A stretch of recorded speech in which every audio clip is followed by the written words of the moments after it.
Made in India, make in ఇండియాలో భాగంగా భారతదేశంలోనే కరోనా వ్యాక్సిన్స్ తయారు చేయడాన్ని ప్రోత్సహిస్తే నరేంద్ర మోడీ అటు భారత్ బయోటెక్ కావచ్చు, సిరం కావచ్చు, వీళ్ళందరూ తయారు చేసిన కోవిషీల్డ్, కోవాక్సిన్ చక్కగా చేతిలో ఉండి లక్షలాది మంది కాదు కోట్లాది మందికి వ్యాక్సిన్ ఇస్తుంటే దాన్ని నాశనం చేసేటటువంటి ప్రక్రియ విదేశాలకు సంబంధించిన అమెరికా వాళ్ళు తయారు చేసినటువంటి ఫైజర్ వ్యాక్సిన్ ఉంది, దాన్ని ఎందుకు వద్దంటున్నాడు అని వాగినటువంటి వాడు రాహుల్ గాంధీ.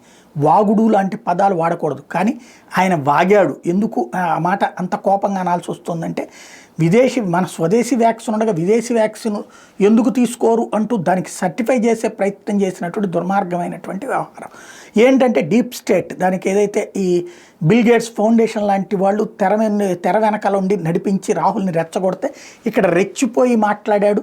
కరోనా వ్యాక్సిన్ వేయించుకునేటటువంటి ప్రజలకి అపనమ్మకం కలిగించేటటువంటి ప్రయత్నం చేశాడు. అట్లాంటి వ్యవహారంలో కీలకమైనటువంటి ఇప్పుడు ఫైజర్కి సంబంధించి తాజాగా బయటపడ్డటువంటి సైడ్ ఎఫెక్ట్స్ ఏంటంటే బ్లడ్ రక్త సంబంధమైన వ్యాధులు వస్తాయంట, కిడ్నీ ఇంజురీస్ వస్తాయట, అలాగే యాంటీస్పెరమ్ యాంటీబాడీస్ వస్తాయట, బ్రెయిన్ స్టెమ్ ఎంబాలిజం వస్తుందంట, బ్రెయిన్ స్టెమ్ థ్రోంబోసిస్ వస్తుందట, cardiac arrest hundreds of cases వచ్చినాయట, హార్ట్ ఫెయిల్యూర్ జరిగినాయి, cardiac ventricular thrombosis, cardiogenic shock, ఇట్లాంటి అనేకమైనటువంటి జరిగినాయి అన్నటువంటి విషయం బయటపడింది.